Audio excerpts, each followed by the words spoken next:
Hi, my name is Amber Dunlap, and this is my interview for my Faith and Philosophical 110 class. Throughout this class, we reviewed many different arguments for God's existence being true and not true.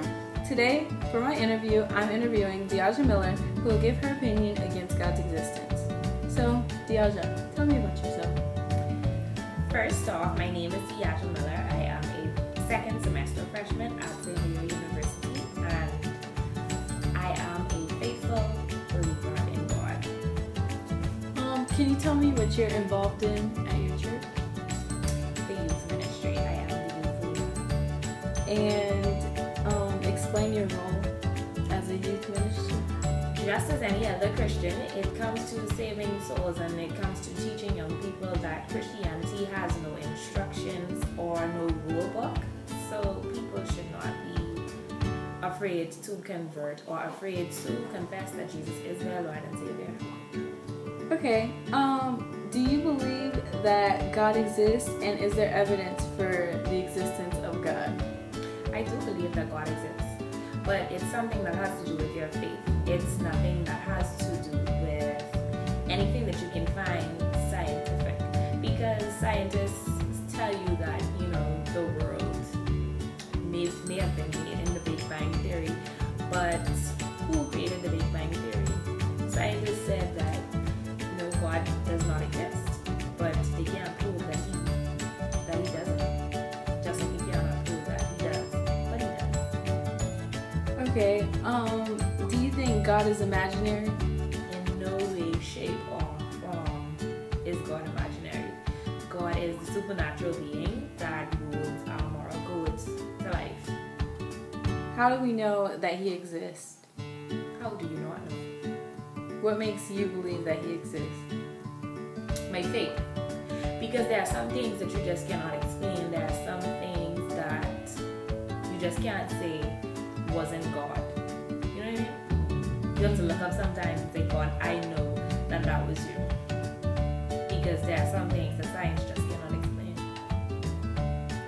Okay, can you give me 3 reasons why you believe in his existence? Because I was brought up that way, and the Bahamas is a Christian nation.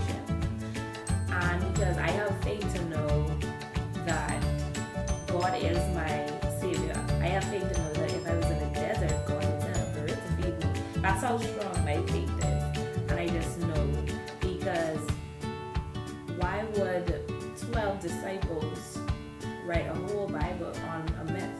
Why would people lie about that? Why would old men tell these stories, write these in stones for other people to know if it was not so? Have you ever been curious about where the universe had came from, or how it was The Bible clearly states in Genesis, in the beginning God made the world. So I have no other belief that he did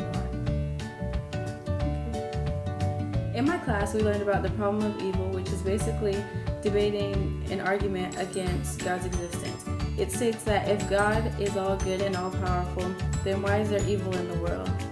Therefore, since there's evil in the world, there is no God. Do you believe that? I believe that there is a God, and I believe that your faith sometimes has to be tested. You know what I mean? It's not just to say, that if God is in the world, that evil things would not happen. It just shows, God did say that the weapons would form. He just said that they wouldn't prosper. And I feel like a lot of times when people don't get their way, they feel like, they get really, really angry at God. But the will of God is sometimes contrary to the things that we want. If God gave us everything that we wanted, it would lead us to be not strong people or not strong-minded people. If you get everything that you want, then you're spoiled. It's something like sin, and I feel like people levitate so much to sin because sin is so sweet. And if sin is so sweet, then why would you change from something so sweet? You know what I mean? Mm-hmm. I feel like people have a problem with being strong or being on their own, or anything that tests them as a human, or anything that tests their faith, they question because it's not something that they want to do. But I feel like the will of God really does go contrary to our belief, because he's asking us to trust him. And most of the time, people don't want to do that. Okay. So basically what you're saying is everyone has to be put through sin. I'm saying that it all comes down to a choice. It's simple. It's whether you believe or you don't believe. And it's as simple as that. And when you do believe, your faith tells you that, sometimes you are going to go through some trials and some tribulations, but you're going to have the victory in the end. You will succeed through whatever it is. That was a good answer. Thank you for your time. And this was Deaja Miller, and I'm Amber Dunlap, and this is from my final project in Faith in Philosophical